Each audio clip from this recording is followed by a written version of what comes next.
nakakuha ng Lucky Stars. Nagpakatotoo kaya nagliwanag ang tunay na pagkatao. Sila ang nakakuha ng Lucky Sun. Nag-aalab ang pusong hindi takot na magtuto. At sila ang nakakuha ng Lucky Houses. Nagpakatatag sa lahat ng mga pagsubok. 12 housemates, ang Dream Team, muling haharap sa pinakamalaking hamon ni Kuya. Sino sa kanila ang magiging big winner? Pinoy Big Brother Lucky Season 7 Dream Team. Ang nakarang ikutan sa bahay ni Kuya. Nagtagumpay ang Dream Team sa kanilang unang weekly task na tuloy-tuloy na pagpapaikot ng hula hoop. Kayo ay nagtagumpay. Congratulations! At ngayong gabi, tuloy-tuloy pa rin ang pag-ikot ng kapalaran ng housemates. Ano ang bagong weekly task ng Dream Team? Paano nila haharapin ang bagong hamon? Isang cheer dance routine ang kinakailangan ninyong gawin. At sino ang unang bibigay sa paikot-ikot na emosyon? Let's go. Ready? 1, 2. I get very anxious when we have to dance. It just brings bad memories. I just needed to let it out for a bit. Just give some time. Abangan yan dito lang sa Dream Team ng Pinoy Big Brother Lucky Season 7. Matapos magpakita ng performance ng UP Pep Squad, naalaman na ng housemates ang kanilang task. Gagala kami na makilala kayo. Kami ang UP Pep Squad. Kaya kami nandito ngayon dahil sa isang task. Dear Team Housemates, para sa inyong ikalawang weekly task, susubukin ko ang inyong disiplina at teamwork. Sa linggong ito, kayo ay magiging Dream Team Cheering Squad at isang cheer dance routine ang kinakailangan ninyong gawin. Para sa kanilang cheer dance routine weekly task, itong cheer dancing moves ang kailangang matutunan ng housemates. Ang cheer motion, jump, gymnastics, partner stunts, group stunts, pyramid at toss. Ang mabubuo nilang routine ay ipe-perform nila sa takdang panahon.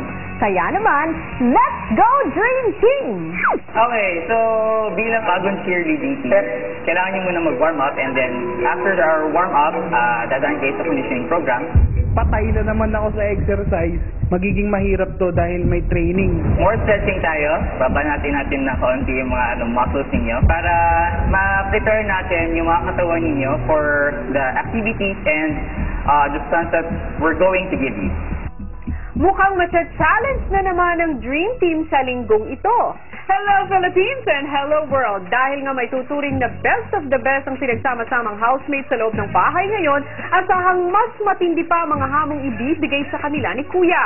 Susubukin ang katatagan ng kanilang katawan, kalooban, pati ang samahan. Sino-sino nga kaya ang aangat at sino-sino ang unang kakikitaan ng kahinaan? Itutuloy natin ang kwento. From now until our session ends, we'll be treating you as cheerleaders. We'll be treating you as our teammates. No special treatment. Also, I would like to remind you as cheerleaders, anong napapansin niyo sa mga cheerleaders? Energy. Ano pa? Smile. Okay. Kaming mga cheerleaders, we smile in between injuries and in between difficulties. So we have to see that in you. Okay?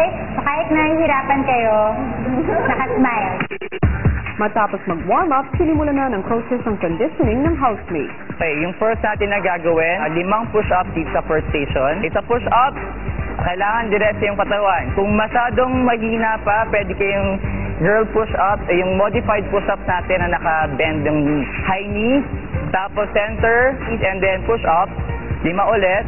Tapos after 5, high knees ulit, in between, and then 5 ulit dun sa knee. Sabay-sabay, Yes! Magkakasabay kayo sa team kayo sa isang line, diba? push-up. Na-excite na po ako, Kuya, kasi lagi ko na po silang pinapanood, Kuya. Pumupunta po ako sa mga cheer dance competition nila para manood po. Iniidolo ko po sila. Let's go! You may start, 3. Sabay-sabay, guys. Sabay-sabay. Something new, so gusto ko talaga siyang gawin. Gusto ko din po ng bilis nila po, yung galing nila po. Yes! Go po!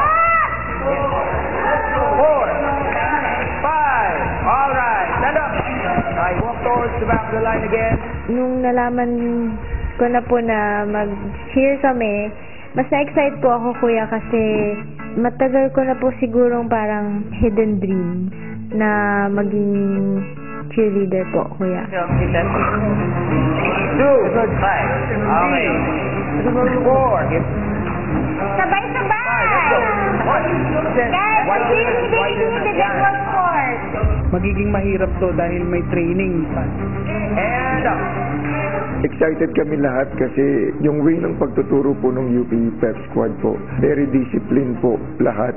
Make sure na sabay-sabay kayo kasi sa cheerleading, you're performing as a group, so kailangan talaga maramdaman yung isa't isa. Kung iiwanan niyo yung isa, dito pa lang, kung hindi na kayo marunong magpakaramdaman, pagdating sa routine niyo, wala na kayong patutunguhan.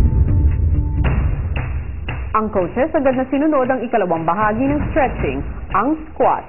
Yung ginagawa sa squat, yung butt ninyo palabas, hindi mag-roll yung knees niyo forward, okay? Para maiwasan natin injuries, knee injury. So same thing, 5 squats, the first station. Sabay, Matulog! and 5. High knee, squat ulit, and then high knee squat. Okay, 3, up, 4, up, and 5. High knee, go. Knee to chest, high knee your arms, ready, go. 1, up, wider, 2, wider, and 3, go. Siyempre, ano pang magiging reaction ko? Di patay na naman ako sa exercise. Kung ang ibang housemates tulad ni na Jinri ay nag-enjoy, ang iba na may dama agad ang hamon ng task. Great job! 3, let's go! Sabay! 4, Para sa akin, bilang mataba, iniisip ko, kailangan ko talaga yon. Kailangan ko talagang umpisahan na magpapawis. Okay! Ready? Go 1. Let's go! 2. Pero kuya, nung natatry na namin, yung tinuturo na sa amin, parang na-realize ko na it's not as easy as it looks. 3. Squeeze your belly. 4. Hinga. Okay yan. 4. Last 2. 4. And go last 1. 5. 5. 5. Okay. Up. Up. Stand up. It's beautiful to watch them, pero when you do it, it's so much harder. Hindi siya biro.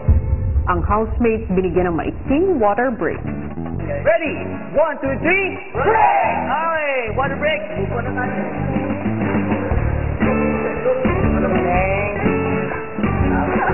Ay.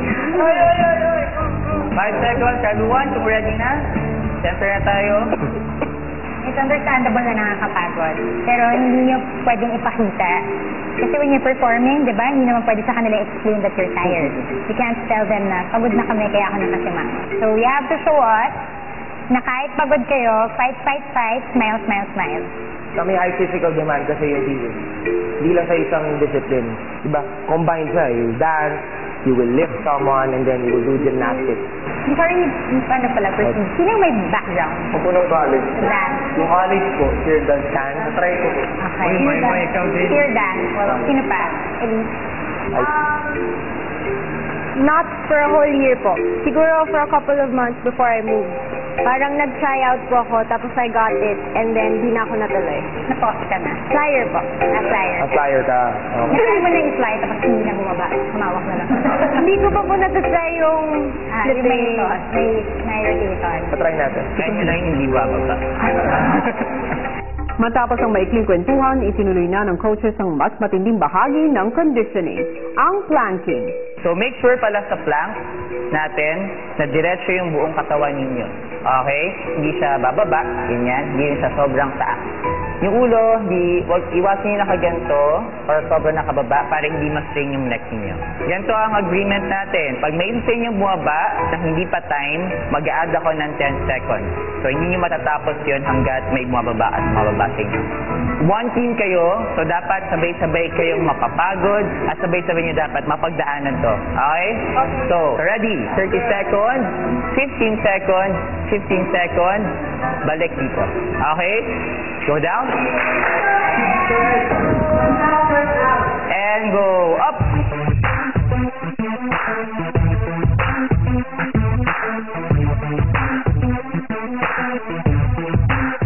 Nonong hirap sa ibinigay na hamon. Okay, elbows sa floor, pero plus 20 seconds tayo kasi bumaba si Nonong. Dapat meron silang heart to do all these things kasi mahirap talaga yung conditioning. 10 seconds, walang bababa. Let's go, guys. 7, 6, 5, 4, 3, up, plus seconds ulit. Bumaba si Nonong. Go! Physical, mental, saka emotional, dapat equipped ka talaga. 7, wala. 6, 5, diretso katawan. 4, 3, 2, and down. Okay. Next. Kapag hindi sila fighter, hindi sila dedicated, hindi sila committed, hindi nila ma-achieve yung mga skills na gusto namin na bigay sa kanila, impart sa kanila. Para sa partner conditioning, pinapili ang housemates ng makakapareha nila. Edward, sino ang gusto mo yung i-pick? May. May? Sure ka na dyan. Okay. Sige. And Edward. May and Edward. Sige, forward pa konti. Ellie. Makoy. Okay, sure na yan. Okay. Sure ka na? Okay, move to side to side. Okay. Tanner. Cora. Okay. Cora and Tanner, move na lang kayo doon. Go with... So, anong gagawin ni Nico? May isang gagawa nun, and then ako yung part niya. Okay, far side ward, and then reach, and then set.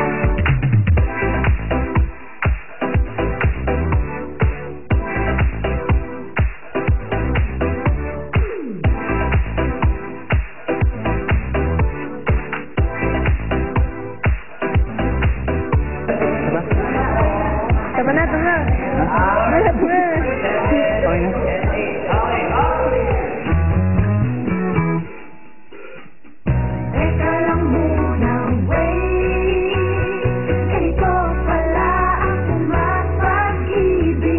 McCoy at Elise. Para-paraan.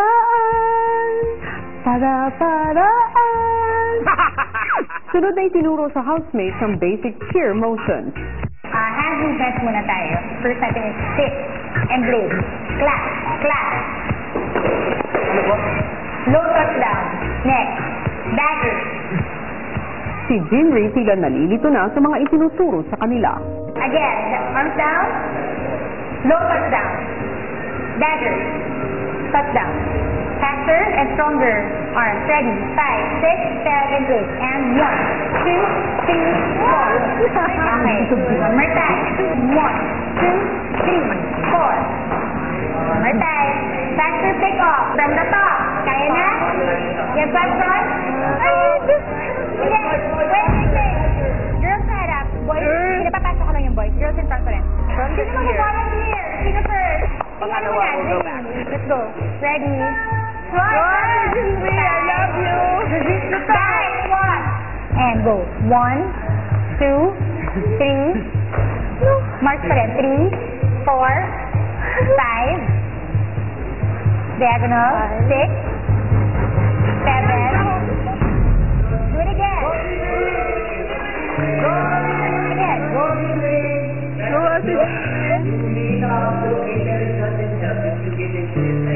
Ate Jessica. No, yun yung sarap din yan. Go, Ate Jinri. I just needed to let it out for a bit. Just get some time. I just want to be alone for a while.